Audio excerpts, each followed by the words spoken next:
والشكر علينا ما دام لله دام. Bismillahirrahmanirrahim. Shadaqallahul adzim. Masya Allah, kita ini umat Islam dikasih oleh Allah, dianugerahi oleh Allah kenikmatan, berkah, kegembiraan, ketentraman yang luar biasa dengan Idul Fitri. Kita tulis di kartu-kartu ucapan lebaran, ditulis oleh para wartawan di koran-koran, diucapkan di radio-radio, di media sosial, dimanapun. Selamat Idul Fitri, selamat kembali ke fitrah. Allah ini memiliki strategi komunikasi yang luar biasa. Kita diberi kesempatan untuk lari dari fitrah kita. Kemudian setahun sekali kita diminta untuk kembali ke fitrah itu. Jadi sekolahan, universitas, seluruh lembaga pendidikan, tugasnya adalah menjauhkan manusia dari fitrahnya. Kurikulumnya, mata-mata kuliah dan pelajarannya, cara gurunya mengajar, janji-janji sesudah sekolah, pekerjaannya, kebudayaannya, mekanisme sosialnya, politiknya, dan segala sesuatu di dalam peradabannya itu di set up, di plan atau didesain untuk membawa manusia semuanya menjauh dari fitrahnya. Kenapa sekolahan dan kebudayaan menjauhkan manusia dari fitrahnya? Karena nanti setahun sekali Allah menyuruh semua manusia itu untuk kembali ke fitrahnya. Hanya orang yang pergi yang ditawari untuk kembali. Itulah sebabnya sekolahan, universitas, dan semua lembaga-lembaga pendidikan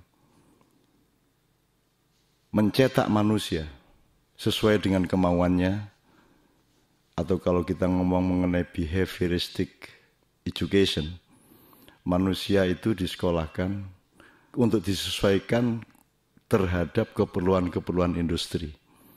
Ada yang disuruh jadi teknolog, ada yang disuruh jadi teknokrat, ada yang disuruh jadi tukang, ada yang disuruh jadi pengurus listrik, ada yang disuruh jadi apapun saja yang disesuaikan dengan keperluan dunia industri. Kemudian setahun sekali mereka mengendap sublimasi selama Ramadan. Kemudian Allah mengatakan Idul Fitri, kembali ke kefitrian. Sekali lagi, tidak ada orang yang kembali kecuali orang yang pergi. Kelemahannya cuma satu. Ini sekolahan, universitas, dan semua lembaga-lembaga pendidikan.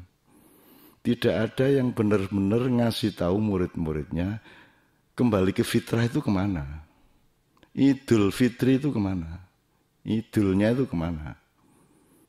Kalau engkau adalah aku, kalau dilihat dari dirimu, akumu itu, yang fitri itu aku apa?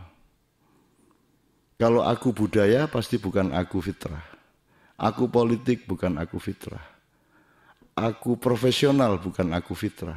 Aku insinyur, aku dokter Andes, aku menteri, aku lurah, aku presiden, aku pedagang, aku seniman, aku ulama, aku kiai.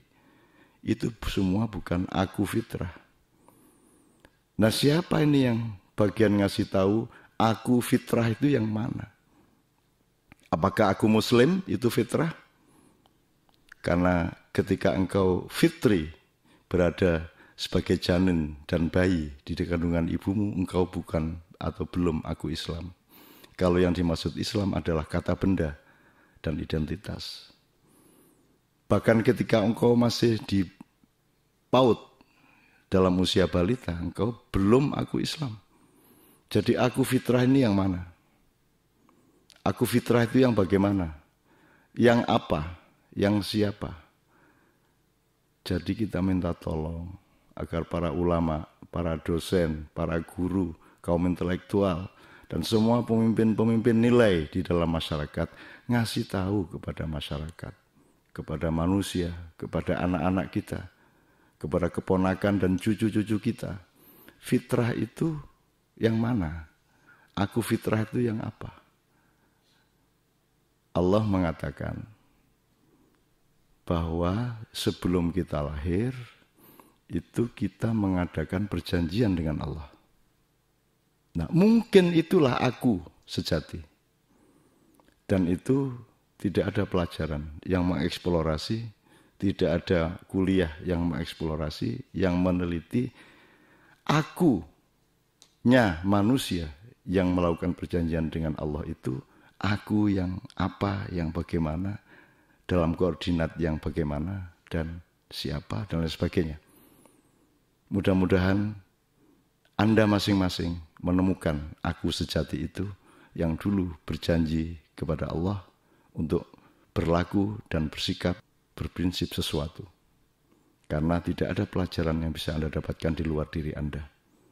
Temukanlah sendiri kefitrianmu, alamilah secara private, pribadi dan sunyi Idul Fitrimu masing-masing. Assalamualaikum warahmatullahi wabarakatuh.